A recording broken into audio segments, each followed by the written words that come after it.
will give the ball to McClendon. He leaps. Oh! He doesn't get in. He fumbled the football. Carolina holds. The game is over. And Carolina has won the game. With 5 seconds, he's going to throw it. Howard leaps. He has it. Touchdown. Carolina back from the dead to tie the game with 2 seconds to go. There is a flag down, but holy smokes. 2 and 4 in overtime games. Carolina 1 and 3. Here from under center. Give off to Greg Little. Little pulls away. Little is going to score. Carolina wins. Snap back, spot down. The kick is cleanly away. It is good! And it's with yes, a 54-yard field goal. And how about them Tar Heels? They do it! Possible win. Snap, spot, kick away, high enough, long enough. It's good! It's good! Carolina has won the game on a 42-yard field goal by freshman Connor Barnes. In his end zone. The punt, very high. Switzer will have room to return it. He fields it at the 40. Coming near side, Switzer at the 50. Switzer, 45, cuts back at the 40. 35, breaks a tackle at the 30. Still on his feet. No, he's not. Yes, he is. Ryan Switzer for 6. He is doing his best Giovanni Bernard impression. Ryan Switzer again. Bernard fields it at the 26. Heading to the far side. Gio at the 35. Gio, he's at the 50. No, he's not. Yes, he is. Gio is going to take it for a touchdown. Are you kidding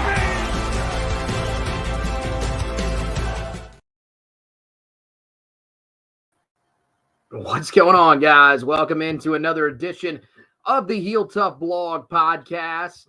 Back at it again here. We were off for a while, but man, I'll tell you what, we are in one of the most interesting times of the year. Carolina just, of course, wrapped up spring practice with their spring game last Saturday. You then have the transfer portal stuff and everything that's going on there. Carolina's landing guys on the recruiting trail. And oh, by the way, now it's time to talk about the NFL draft officially. We've been keeping you up to date on it this entire time, but the NFL draft, guys, is tomorrow night. It's hard to believe. Feels like it's honestly a little bit early this year, a little bit earlier than it's been the last few years. But yeah, it is here, and there are some Tar Heel guys that have a legitimate chance of being drafted. It feels like it's about 4 of them. We'll run through those guys and go in depth on where some of the mock drafters have those guys landing, what the best fits, I think, at least for those guys are. And then we will also tell you about some of the other guys that are attempting to make it and what we think could end up happening for those guys. So plenty of great stuff here on this edition of the podcast. And of course, we thank everybody for being along with us here. And look, we'll jump right into it because I think the biggest name that you really want to talk about right off the start is, of course, Drake Maye. And how could you not open with him? This is a guy that has a chance to hear his name called second in the NFL draft. And for a while there, I'm going to be honest, it didn't look like this was going to be a possibility. There were a lot of these draft experts that were kind of looking at him and really picking him apart. And he was the guy. We see it every year. If you follow the NFL draft in depth, you hear a lot of the experts talk about this. There are guys every single year that for some reason, when people have time to delve through their tape, they get really, really critical about certain aspects of guys' games. And they basically convince themselves that these are areas that are not correctable. We've seen it as it's gone along, though. Some people are starting to become more encouraged by what they've seen from Drake Maye, even if there are some concerns. And you're seeing a lot of people that are sort of lining up the really good destinations for him here as we get within 24 hours or so of the NFL draft. The thing, just from looking at the mock drafts, and I'm going to have an article that's going to go up early tomorrow morning, which will break all this down. It'll have all of the latest mock drafts. Now, all these guys are guys that have done 7-round mocks. I don't, because, the first round mocks, it really only has one guy. I mean, we could do an entire article just on Drake, but I like to kind of encompass everybody in there because I do think that people want to hear about Tez Walker. They want to hear about Cedric Gray and where those guys could possibly be going. So these are just the 7-round mockers, and it's pretty split. Now, the thing is that what's interesting about this is that this is something that, a lot of these guys have put this together really within the last 2 days or so. Not really a ton of guys just put it up today. I think there will probably be some guys that will do ones tomorrow. But this, as of recording here, a lot of the guys either put it in yesterday, or have had it for a few days or so. And a lot of them are kind of torn between either Washington or New England.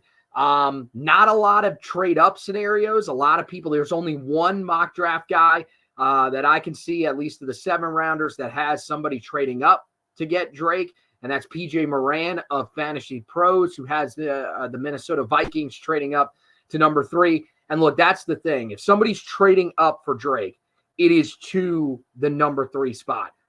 At this point, Washington is locked in. They are taking a quarterback. It's New England who is thinking about it. And I think really they might entertain the idea of Minnesota, but that's a long way to go back. And regardless, the Patriots are going to need a quarterback here at some point. There's no big name free agents. There's nobody that it looks like right now is trying to force their way out of a situation that they could trade for. So I doubt that they're going to go all the way back to 12. That has me believing that the only team that could probably trade up right now, realistically, are the New York Giants. It's a team that would still have to give up a pretty significant amount to go up to number 3. It's also a team that is currently scheduled to pick 6. So New England would drop back, but there is still a chance if Arizona wants to stick at 4, which it seems like they do. They want either Malik Neighbors or Marvin Harrison Jr., whichever one of those guys they like better, and it seems like Marvin Harrison Jr. is the way they're leaning. Or, Los Angeles, they have to stay in their spot. I don't think LA is going to trade out of that spot. I think that they, especially with this being Jim Harbaugh's first draft there, I think they want somebody. There's, people that have mocked offensive tackles there, people that have mocked Brock Bowers there, tight end out of Georgia. And there's also people that have mocked receivers there. So I think there's a lot of different options. And that's why I find it pretty hard to believe that they would trade out of that pick. And so for New England, they probably would feel, okay, we probably still have a shot at J.J. McCarthy if we stay there or if we go down to 6.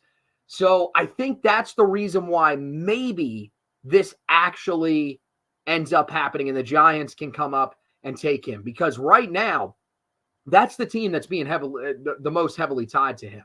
Apparently, and it makes sense because there are a lot of people that have, similar comparisons with Drake and Josh Allen. That's a guy that Drake has said he's modeled his game after. It's a guy that really succeeds in the deep passing game, really shined there in college, but some of the short and intermediate stuff people are concerned about. Sloppy footwork, which was something people were concerned about with Josh Allen coming out. And apparently the Giants are really, really enticed by him. They also like Michael Penix Jr., which would probably be something that they would, it's a guy they would trade back into the first round to get at the end, or they would wait and potentially trade up. They probably would have to in the second round because they have pick 47, which is a little bit further down than where, of course, they're picking because they did trade the 39th pick to the Carolina Panthers in the trade for Brian Burns. So that could be interesting. I think for them, the Giants are weighing, are they in a position where they are that desperate for a quarterback? And I think they're probably there, especially with the fact that Daniel Jones has the neck injury, on top of the fact that he's been rather inconsistent and you still don't know, as they enter the second year of his extension, which they can then get out of that contract at the end of the season. I feel like this is a scenario that lines up really well for the Giants to get their new franchise quarterback. If they really believe that Drake needs to sit, you can always sit him behind Daniel Jones, give him a year to work with Brian Daboll and grow, and then potentially throw him in the next season. But I also think that they are a staff that would look at him as a guy that could play if they get him in and he can learn quick enough. And I think that they feel like that is certainly the case. So that's the team outside of the two obvious ones that are at 2 and 3 that is really infatuated with him. I think they may be more infatuated with him than the teams that are at 2 and 3. Now, here's the thing. So the case for Washington, I think, is that, Jayden Daniels is a guy that they really like, but Jayden Daniels, and I don't remember where this comes from. I believe this was on a podcast that he was on recently, where he apparently said that he confirmed that Washington is interested in him, while at the same time coming out and basically saying, I'm not really that interested in playing there. But he will, he basically has no choice. That's one of the reasons that I think a lot of people are starting to consider that Drake could go number 2. Now, don't get it wrong. Washington does like Drake. They brought him in for a visit. I definitely think that is a guy that, Dan Quinn and his staff have been impressed by what they've seen, some of the interviews that they've been through with him. But I will say, I think that they probably prefer Jayden Daniels. It's just about, do they really believe that that it's worth bringing in a guy that has outwardly said, I don't really want to go to Washington? Do they feel like they're in a position where they can convince a guy that has that mindset to change that mindset and really buy in? Because if they don't, then I think there's a good chance that they could take Drake. I also think there's a good chance that they could take JJ McCarthy. I think that's an option as well. So I think all things could be on the table. And, who knows? This could be some elaborate smoke screen. We're in that point of the year where all these types of speculatory things, anything really seems to be on the table. But, I don't really, just judging off of what we've heard the entire way, I don't think this is a false thing to sort of drum up a little more drama and keep teams on their toes. I think this is legitimately Jayden Daniels not wanting to go there. He said that the place that he wants to go is Oakland, to be with his guy Antonio Pierce, who was on the coaching staff back in his time at Arizona State. He was actually the head coach for a little bit there after Herm Edwards, of course, departed. And so I think that probably plays a role here in why some people are considering having Drake May go too. And also the fact that, Jayden Daniels, I think, is a guy that a lot of people really like in this draft. I think the fact that he won the Heisman Trophy plays really big, and he had a huge final season at LSU. But I do think that there are some similar issues in his game to what we've seen people criticize about Drake's game. And so that's why I think it might be a little bit closer in the scout size than some of the experts would lead you to believe. Then there's the New England Patriots. And this situation, look, man, this is one of those scenarios where, in the past, you would say to yourself, no brainer. It's the New England Patriots. Why would you not want to go here and play for Bill Belichick? Why would you not want to be a part of that franchise who, for the better part of 2 decades, was considered the pinnacle of the sport? The problem is that Bill Belichick is gone. You are now, having to go through a coaching change with Gerard Mayo. And this is a situation where I've seen some people that have speculated that he would end up sitting. I don't think if he goes to New England, there's any chance he sits. I think, honestly, that's a spot that is looking for a day one starter. So is Washington, by the way. But New England, I mean, to me, it's clear cut. They need a guy that's going to come in day one, that's going to start for them. And I don't, I think that's a situation that on paper is not really as attractive as some of the other options that could be there at 3 that we talked about possibly trading up. I question the offensive line there. That's, they lost their best offensive lineman earlier this offseason, Charles Onwenu. That's a big loss. Or Michael Onwenu, excuse me. Wide receiver wise, it's a pretty thin group. It's not, the group that he would be playing with if he was in even, to a certain extent, New York. And I mean, the Giants receiving core isn't nothing to write home about, but I mean, New England's is one of the worst in the entire league. It's not better than the one that Washington has by any stretch.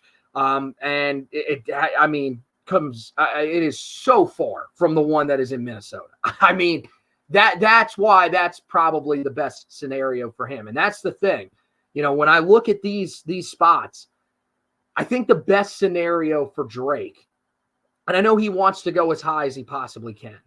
I don't think that Washington is the best spot for him. One, because they just had a Tar Heel quarterback.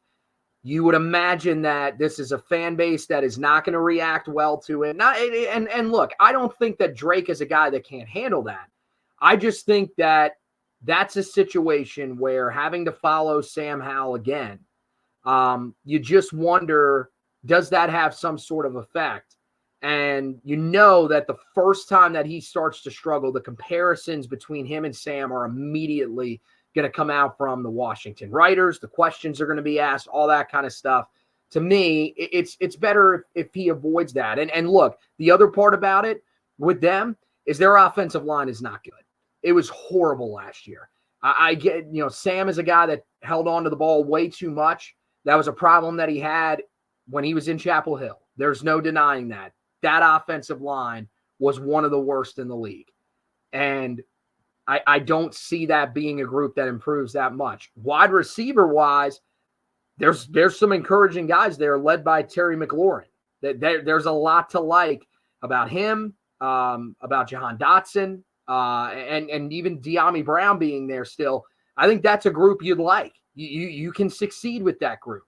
But the offensive line scares me. New England, offensive line concerns me. Same thing with the wide receivers. And I just don't really think that is the greatest offensive system that he can go into either. I think there's way too many question marks there. To me, the best places for him to land are the trade up destinations, which would be New York with the Giants and Minnesota with the Vikings. I think the best situation for him, and this is coming from a guy that's a New York Giants fan, I would love to have him in a New York Giants uniform. That's not the best spot for him. The best situation for him is Minnesota. And that's a spot where you could make an argument they're looking for a day one starter. They've got guys that I think are serviceable enough to hold them over if they do want to give Drake a little bit of time. But you would be walking into one of the best possible situations. One, great offensive head coach. Kevin O'Connell's phenomenal. He's a guy that I think Drake would bond with incredibly well. Also, a part of that coaching staff somewhere along the line is Josh McCown, who was Drake's high school quarterbacks coach, is a guy that he is very, very comfortable with. Two, this is arguably the best receiving core, best group of pass catchers that you have in the entire league.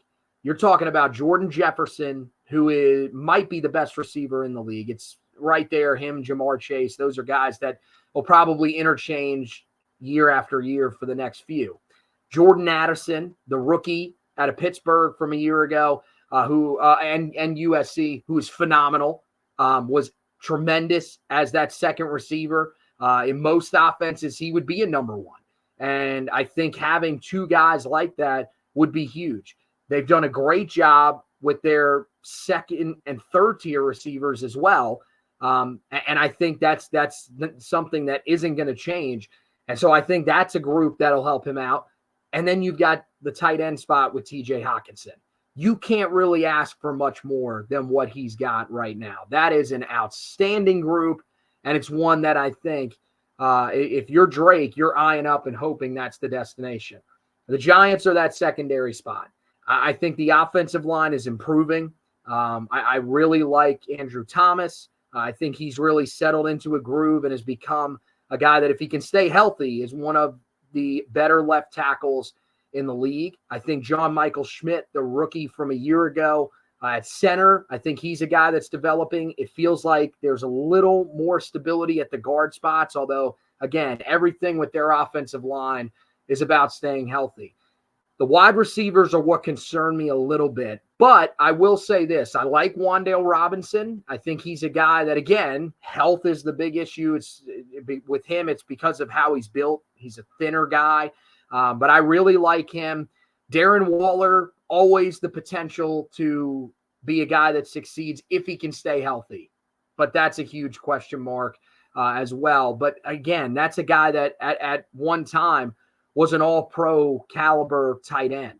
And then Darius Slayton, very hit or miss, but the thing with him is that when he hits, it's for big plays, and that's the type of player that Drake loves.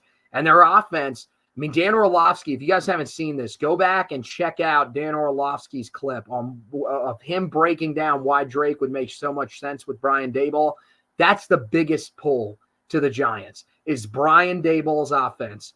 And, I mean, he's worked wonders with many quarterbacks, even by sitting guys. Remember the fact that he took Mitchell Trubisky after he was done in Chicago and basically turned him into a guy that Pittsburgh trusted enough to give a contract to and to have him start for them. Now, it didn't go well, but because of what he had done and how well respected he is in the league, that's the reason that Mitch got that opportunity. So this is a guy that can work wonders with quarterbacks, right up there with O'Connell. And I think that either one of those situations are clearly better than the two situations that he could be going into with the two teams that have those picks. All right, so we've talked exclusively about Drake. Honestly, we could probably turn that into its own episode, but we're not going to. Let's move on and talk about the other guys that can get drafted for Carolina in this draft. And there really are three others that show up in the mock drafts. Two of them, very similar range. Right now, believe it or not, and I thought after the Senior Bowl, there was no way this was going to happen. I thought that this was a guy that would be on the fringe of day two, would probably drop into, I would say that he'd probably drop maybe into the 90s, early 100s, possibly even on day three, early in that fourth round. I think that for Tez Walker to now be a guy that's looked at as a solid third round pick that somebody may fall in love with enough to take a risk on in the second round is amazing. And it shows you that, yes, a lot of people put stock into the Senior Bowl, but that this guy is somebody that has really good tape and that they feel confident can come in and develop in the right system. The most popular destination, it's really all over the board for him. I saw a few with him going to the New York Jets, which is interesting. I've seen two with him going to Atlanta, and there's also two predictions of him going to Pittsburgh, all in the third round. I think out of those three, the one that I like the most is Pittsburgh, because you've seen what they have done with George Pickens. Now, the thing for them is that they have to get the right quarterback in there. And right now, you wonder with their system, is that a place that Russell Wilson can come into and succeed? with what we've seen the last few years. It's still probably going to be run heavy no matter what. That's a team that is stuck to the ground game. Even when, it's slowed down their offense. But frankly, I don't think they've had a quarterback that they can believe in. Maybe Russ is that guy. He had a solid year last year. I don't think it's anything spectacular, but I definitely think that this is a guy that can maybe elevate this offense a little bit more, and that could be a reason to like them. Now, of the other single mock destinations, there's a few that really stick out to me. The most obvious one that I think would just be a home run for him would be if he was to land with the Kansas City Chiefs. Josh Edwards of CBS Sports has him going there with the 95th pick in the third round. That would be, just for him, a dream. He's talked about it. There's multiple interviews that he did. He actually did a local interview here in Charlotte with WCNC Charlotte with my friend Ashley Stroline. And he said that's the destination that he's kind of envisioned. That would be a dream spot for him, would be to go and play in that Kansas City offense. And I think he could be what they need. A guy that can really just get open deep down the field, similar to the role that Demarcus Robinson played for them a few years ago. I think you look at the guys that they have lost in recent years, and he's not Tyreek Hill, man. That's a special guy. That's a tough comparison. Demarcus Robinson, though, was a guy that really feasted on getting open down the field, on those post patterns. This is the exact type of receiver that Tez Walker is going to be at this level. I definitely think you put him in that offense, you put him with Patrick Mahomes, he has a chance to be a really special player. The other one that I really like is Walter Campbell of WalterFootball.com. He has him going one pick later in that third round to the Jacksonville Jaguars. That's a spot that, one, they lost Calvin Ridley in the offseason. They weren't really able to replace him. That's a spot where they are looking for guys to step up. He could come in there and be that guy that, once again, can really just push things down the field. Trevor Lawrence needs that type of guy because they've got, Christian Kirk is there. They've got a couple other receivers that they like, but even Christian Kirk is not the guy that can really consistently win down the field and produce these big plays. That's exactly what Tez Walker is. I think that'd be a great fit for him. And I really think that he could succeed there. And then, there's one that has him going in the second round. That's Chad Reuter of NFL.com. He has him going in the second round to the New Orleans Saints. I also think that one would be interesting. Big-armed quarterback in Derek Carr. When the Saints offense was at its best last year, it was because they were finding explosive plays down the field. Again, that's what Tez is going to specialize in. I think that would be awesome. And, look, I kind of avoided, didn't talk about it really that much there. By the way, Atlanta really wouldn't be that bad of an option. The thing that I wonder with there is, does he kind of get buried? But the thing is Atlanta did lose Mac Hollins in the offseason, who was their big play threat, the former Tar Heel receiver. So maybe they're in the market for a big play threat to go with Kirk Cousins. That wouldn't be a bad option either. Actually, now that I'm thinking about it, that might actually be the better option over the Pittsburgh Steelers. So, there's some really good situations, I think, for Tez in that third round. And that's the thing. As hard as it was to see him fall, I think that it probably takes the pressure off of him a little bit, because if he was a second rounder around some of the guys that we're seeing being talked about in that second round, if you're a Carolina Panther fan that is also a Tar Heel fan, you've heard a lot about all the different receivers that are going to be in that 30, the 33 to 45-ish range that the Panthers could be looking at. He would have been clustered with those guys had he really knocked the Senior Bowl out of the park. And the thing is that I think with his limited route tree, there are some things that I do think he still has to work on, and that would have put a lot of extra pressure. This area, I think, works perfect for him, and I think If he finds the right destination, he can really succeed. Now you get to Cedric Gray, and this one, and it really sucks because I think this dude's been dealt a pretty crappy hand here in terms of how he's fallen.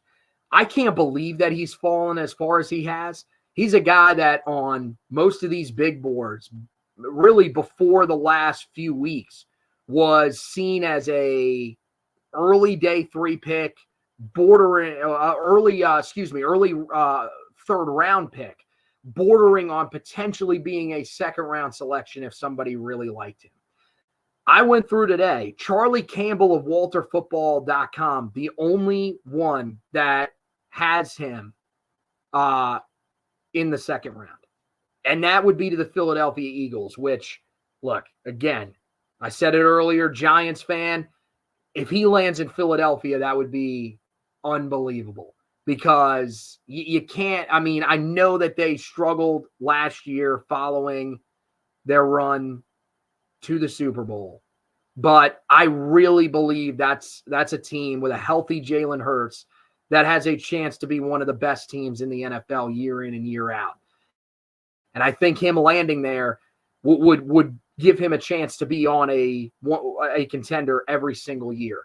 Now, some of the other ones, and I'm looking through, there's only one destination that he was picked to multiple times. Actually, there were 2, but they were different picks. The one spot that he's picked to the most, there's 3 different mock drafters that have this, and that's Seattle. Looked at, as a guy, second pick in the 4th round. Also, there's another guy that has him going a little bit later with Seattle's second pick in that first round or in that 4th round, excuse me. I think that would be a pretty good scenario for him as well.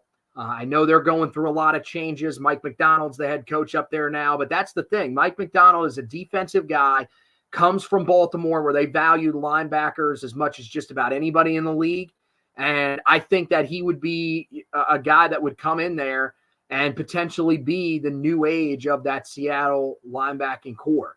They've still been trying to transition from that all-time great group that they had there with Bobby Wagner, KJ Wright, those types of guys. It still feels like they're in a little bit of a transition mode. I think Cedric Gray could be a guy that could come in there and help them immediately. Being drafted in the 4th round, again, it's inside linebackers, off-ball linebacker. So maybe there's a chance that he could end up being a starter, but more than likely he'd have to battle for that starting job. But regardless, he would probably be a rotational guy that could certainly help there. There are actually 2 other destinations now that I looked. I overlooked the second one. Dallas is one that 2 different guys have him going to. Again, they're at different picks. That would be Jordan Reed of ESPN has him going pick 95 in the 3rd round to Dallas. Walter Campbell has him going pick 87 in the 3rd round to Dallas.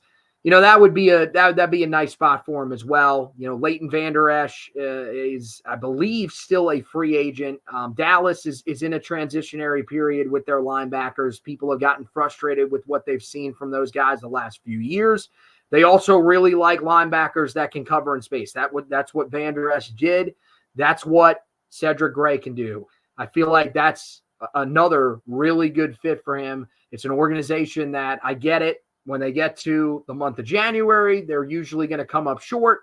At this point, it seems inevitable every single year to my joy. But the thing is that he would be on a contender every single year, and he would have a chance to be a big contributor, it feels like there. The other one that I've seen him mock to multiple times, and I overlooked it here just a second ago, as I said, but the Los Angeles Rams, there are 2 different guys that have him getting selected there in the 3rd round. One at pick 83, one at pick 99. Another spot where I feel like you are immediately on a contender. I don't think that team's going anywhere. I know Matthew Stafford's getting older, but that's a team that I think, as they showed last year, Stafford is not done just yet, and they're still a team that's built to be very competitive, make the playoffs, and potentially give people problems. I think defensively, They probably need a little bit of help, and linebacker's one of those spots. And I think this is a guy that can come in there and really help them. And being in those types of organizations, I think really makes it would allow him to thrive. Miami is another spot that I wouldn't mind just from looking at where they've got him going. But those are some of the ones for him that I really, really like. And I really hope he goes third round, because I think the talent is there. This is a dude that has worked his tail off. He carried this Tar Heel defense for the better part of his career. I mean, really the last 3 years, this Tar Heel defense has been his. And I remember when Carolina started playing him over Eugene Asante, there was concern that Carolina was shifting away from a guy that had been talked about so much, that had shined in the Orange Bowl game. There were people that were a little bit worried about, was Carolina making the wrong decision? And boy, were we wrong, because this dude turned out to be a phenomenal player. And he's a guy that I think does everything the NFL's looking for from off-ball linebackers. I think he is a monster in the run game. He tore up the Senior Bowl. He was fantastic out there. Look, he may not have been the best guy in some of the practices, but the thing is that when it came to game day, he was the best player out there. Maybe from both teams on the defensive side of the ball. He was outstanding. And he followed it up. Combine, look, again, he didn't put up the athletic testing numbers that these other guys did, but he does everything. The game tape should show you that he can do everything that you need him to do. And so I really hope that one of these teams takes a risk on him. I hope it's one of those teams maybe later in that third round, so that he lands with a really, really strong organization and gets a chance to play a role early. But we'll have to just wait and see. Finally, we move on to the last guy that is looked at as someone that will be drafted. It's a little under half now, which again, to me is a little shocking. And that's Myles Murphy. This is a guy that if you would have done this a month ago, especially 2 months ago, you do it right after he had, really right before the combine. There were people still buzzing off of what he did at the East-West Shrine game. Now, this is a guy that not a lot of people have getting drafted. Just counting it up right here, 1, 2, 3, 4, 5, 6, 7, 8 of the mock drafters that I had on the list for the article that will come out have him going undrafted, where there are just 5 that have him getting drafted. That's stunning to me. I honestly cannot believe that, because, again, I get it.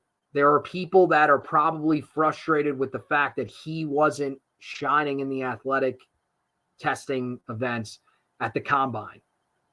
I don't really know what you expected going in, though.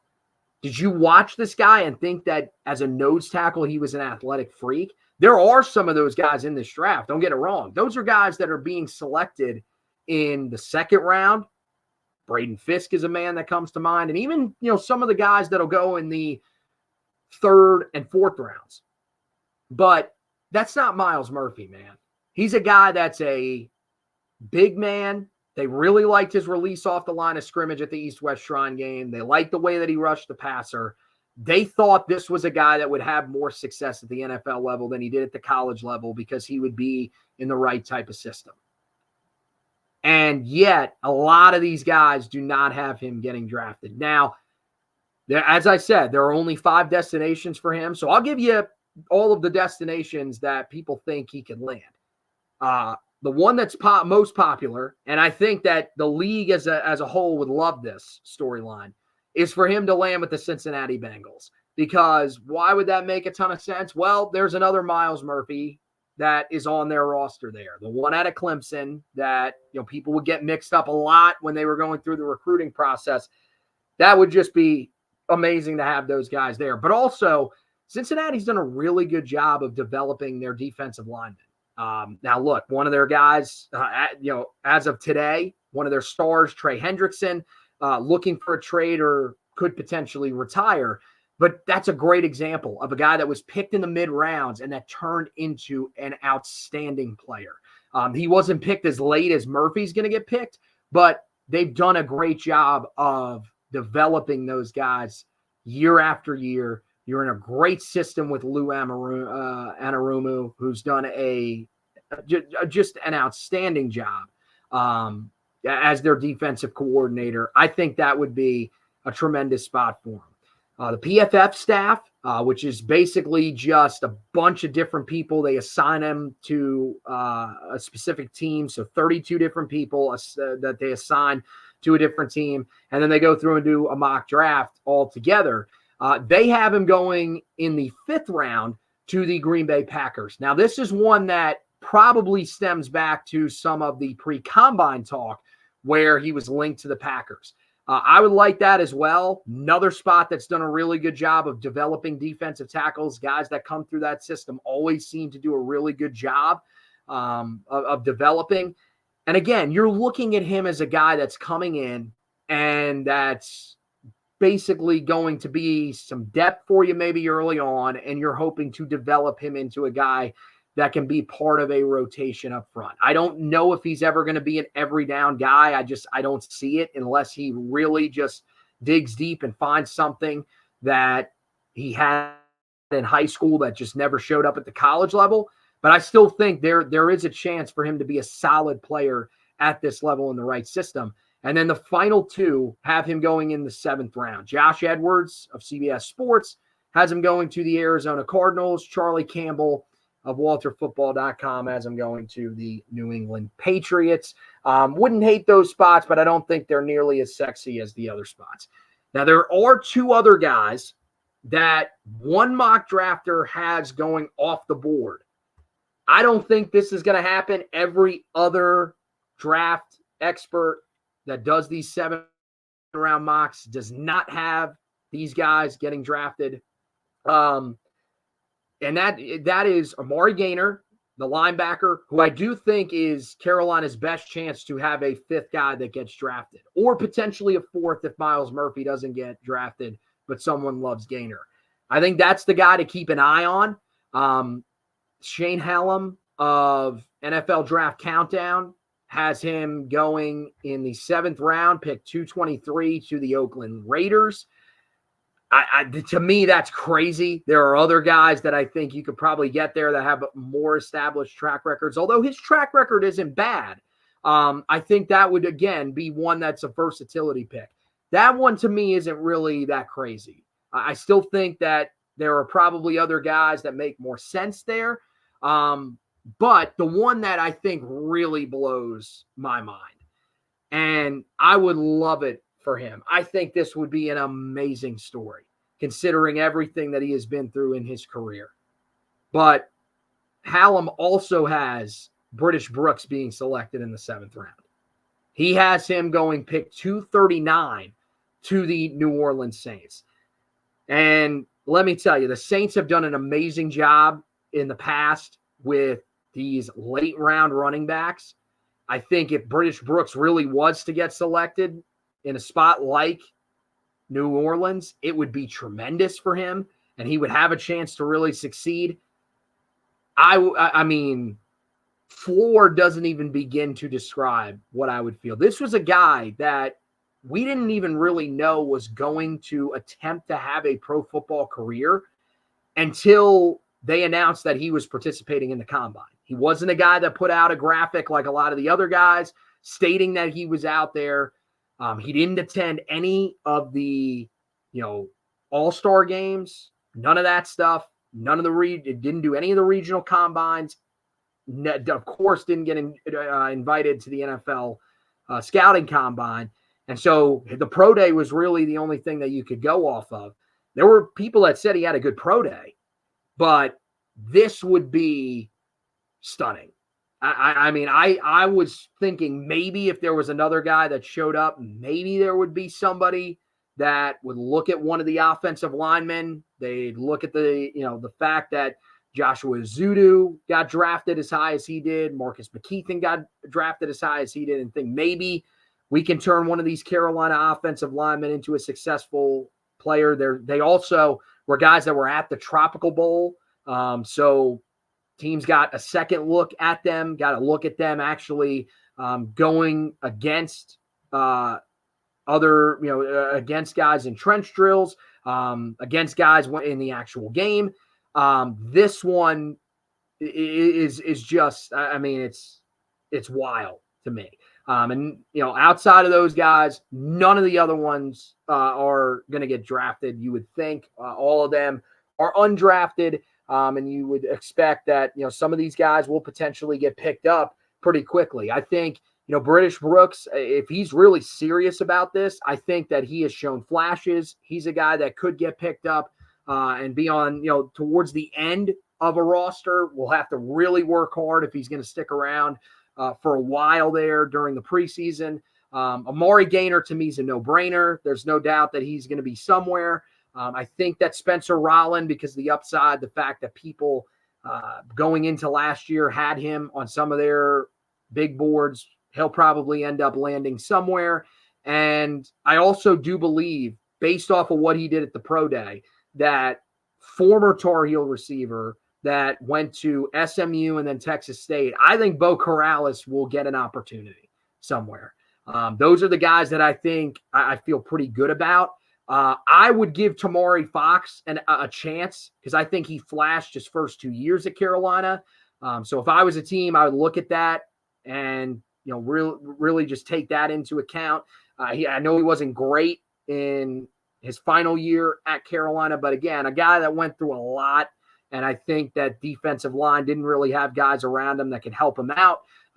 So I definitely think that him getting an opportunity would be something to keep an eye on as well. But really outside of that, I think that's pretty much it. And that's where everybody stands, I think, going into the NFL draft. We'll have you covered on the NFL draft over on HeelToughBlog.com. That's the place to check out everything, guys. That article that I told you about, it lays out all that stuff. It goes a little more in depth. On the first three guys that we talked about, Drake, Tez Walker, and Cedric Gray, I didn't even go through all the destinations. I mean, Drake, yes, I did. I went through all the destinations, but there really are a bunch that are popular. But for Tez and Cedric Gray, didn't even go through all of the scenarios of where they could possibly land. So make sure you go over to the website, check that article out as we get you prepared for tomorrow night's draft. We'll have you covered on any other news that's coming out around Tar Heel football. I know that Carolina did announce the other day officially that Amari Hampton, Kamen Rucker will be returning. Inside Carolina had that. I don't think anybody was really super concerned about it. I thought it was interesting when Mac Brown said they were looking for running backs in the portal. That did pique my interest a little bit at the time, making me wonder if Amari Hampton could be the reason why. That is not. Amarian's going to be there. Kamen Rucker, I never questioned that, especially once he got the surgery on his finger. You knew he was staying. So we'll have something up about that. And also, you got Kobe Paysour. Mac Brown updated his status when he spoke to the media on Monday. I will go back, write an article about that. We are just in some insane times, guys. A lot of the news has been breaking when Josh has been on the air for WFNZ on our main airwaves. And so a lot of the website stuff, I've been writing a lot of basketball stuff as well. So that's why I just haven't had as much time to get some of these football articles up. But I will circle back. I will keep you guys updated. And, of course, we're into a little bit of a dead period here, but plenty of recruiting stuff coming in the month of June. So make sure you're keeping an eye out on that. Basketball side of things, man, there's a ton of stuff on the website going on right now. RJ Davis, a report came out yesterday from Matt Norlander that he is going to return. Now, again, that's something that right now has not been officially confirmed, but Matt Norlander is one of the best in the college basketball community. He's a guy that rarely reports.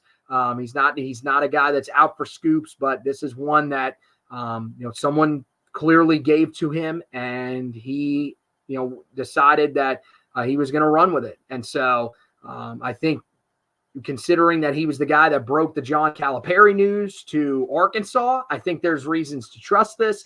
And so that's a reason to be really excited. Also, Seth Trimble's back. There's articles up about both of those guys on the website that'll get you really excited and probably looking forward to next basketball season just a little bit that you can read up there. Also, keeping you up to date on everything going on. Carolina still in talks with Jonas Adu, as well as Clifford Amori. Another big guy could be potentially entering the transfer portal here soon. That would be a huge name that Carolina could get involved. So keep an eye on the website for who that could possibly be, as well as updates on Cade Tyson, who just visited over the weekend as Carolina searches for a shooter. Andrei Stojakovic today was reiterated that Carolina is firmly in the running for him. So plenty of different guys to keep an eye on over there in the transfer portal section of HeelToughBlog.com. So all of that stuff, you don't want to miss any of it. The best way to not miss any of it is check the website every single day. And last but not least, if you are a listener to the podcast, we greatly appreciate you for listening. Make sure you subscribe to this podcast and then head over and subscribe to the Four Corners podcast for all your Tar Heel football and basketball news. And those podcasts can also be found same place that all the articles are on that website. So that wraps it up for this edition of the podcast. Want to thank all you guys that watched here live on Wednesday night. Want to thank all the people that will listen to this either on Thursday morning or Thursday afternoon into evening as you get prepared for the NFL draft. But for now, we shut it down. And as always, go Tar Heels.